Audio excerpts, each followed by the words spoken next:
नमस्कार, स्वागत है आपका राजस्थान की खबरों में और मैं हूं आपके साथ सुमन पाल। अलवर के नवनिर्वाचित पंचायती राज जनप्रतिनिधि शुक्रवार को जयपुर स्थित आवास पर मुख्यमंत्री अशोक गहलोत से मुलाकात की और इस मौके पर कांग्रेस के राष्ट्रीय महासचिव जितेंद्र सिंह, पार्टी के प्रदेश अध्यक्ष गोविंद सिंह डोटासरा और श्रम राज्य मंत्री टीकाराम जूसी, पूर्व चिकित्सा मंत्री दुरू मियां और जिले के विधायक और अन्य प्रतिनिधि जो है वो वहां पर मौजूद रहे। इसके साथ ही मुख्यमंत्री ने सभी नेताओं के साथ फोटो खिंचवाई और उनसे बातचीत की। राजनीतिक उठापटक और हलचल के बीच अलवर के कांग्रेस नेताओं ने प्रदेश के मुख्यमंत्री अशोक गहलोत और प्रदेश अध्यक्ष गोविंद सिंह डोटासरा से मुलाकात की है और इस दौरान पूर्व केंद्रीय मंत्री और कांग्रेस के राष्ट्रीय महासचिव जितेंद्र सिंह, प्रदेश के श्रम मंत्री टीकाराम जूसी मौजूद रहे और इस अवसर पर मुख्यमंत्री ने पंचायती राज चुनाव में अलवर जिले के कांग्रेस नेतृत्व की प्रशंसा की और आगामी विधानसभा और लोकसभा चुनाव में पार्टी के राष्ट्रीय महासचिव जितेंद्र सिंह के हाथ मजबूत करने को कहा है। इस मौके पर भंवर जितेंद्र सिंह ने कहा कि जिले में सभी कांग्रेसी और सरकार समर्थक विधायक एकजुट हैं। श्रम राज्य मंत्री जूसी ने यह भी कहा कि राज्य सरकार की बेहतर नीतियों की वजह से ही जनता ने कांग्रेस पार्टी के प्रति अपना विश्वास जताया है। हाल ही में हुए 2 विधानसभा सीटों के उपचुनाव और पंचायत चुनाव में जिस तरह से कांग्रेस को बड़ी जीत हासिल हुई है, उससे ये साफ हो गया है कि पिछले 3 साल में कांग्रेस की सरकार ने प्रदेश की जनता को जो सुशासन दिया है वही पूरी तरह से खुश है।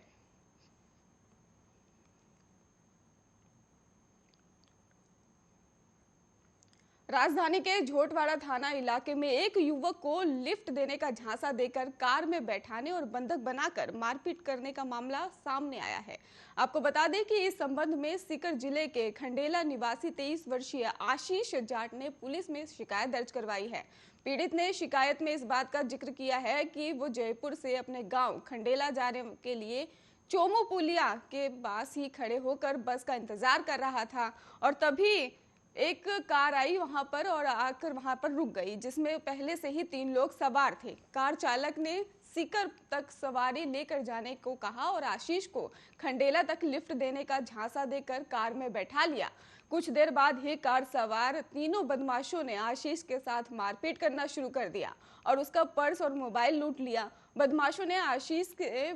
पेटीएम के जरिए अपने खाते में रुपए भी ट्रांसफर करवाए हैं। हाईवे किनारे सुनसान जगह उसे छोड़कर फरार हो गया और इसके बाद आशीष राहगीरों से मदद मांगकर अपने घर पहुंचा मुश्किल से और उसके बाद ही पुलिस को अपनी आपबीती बताई है। फिलहाल पुलिस ने आईपीसी की कई धारा के तहत मामला दर्ज कर लिया है और बदमाशों की तलाश शुरू कर दी है। राजधानी के करधनी थाना इलाके में कार सवार बदमाशों ने एक पेट्रोल पंप कर्मचारी से नकदी से भरा बैग लूटने का प्रयास करने का मामला भी सामने आया है। इस संबंध में पेट्रोल पंप कर्मचारी अशोक कुमार ने पुलिस में शिकायत दर्ज करवाई है। शिकायत में इस बात का जिक्र किया गया है कि कार सवार कुछ युवक पेट्रोल पंप पर गाड़ी में डीजल भरवाने आए और गाड़ी में डीजल भरवाने के बाद अशोक कुमार के हाथ में नकदी का भरा बैग भी छीनने का प्रयास करने लगे थे।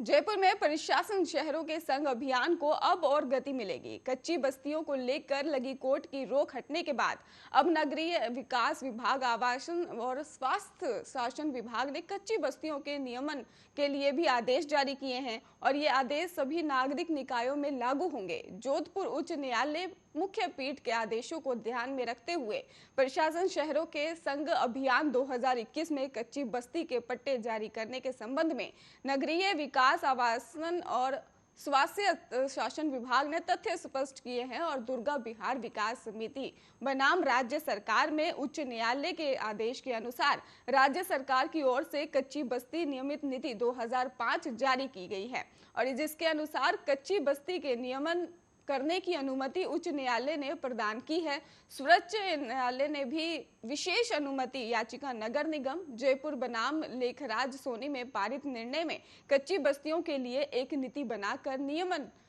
करने का भी निर्णय करने की छूट प्रदान की है। राज्य सरकार द्वारा साल 2005 में बनाई गई नीति अनुसार कच्ची बस्तियों का नियमन कर पट्टे दिए जाने हैं और सर्वोच्च और उच्च न्यायालय ने इन निर्णयों में से कच्ची बस्तियों के कब्जे का नियमन करना अनुमत किया है। इस क्रम में ही राज्य सरकार की ओर से संवेदनशीलता चीन कच्ची बस्तियों के कब्जेधारियों का नियमन कर अब तक लगभग 65,000 परिवारों को पट्टे जारी किए गए हैं। नियमन के लिए भी कब्जे की कट ऑफ डेट 15 अगस्त 2009 है और इस नियमन से ही करीब परिवारों को जो है वो रहने का आसरा मिलता है।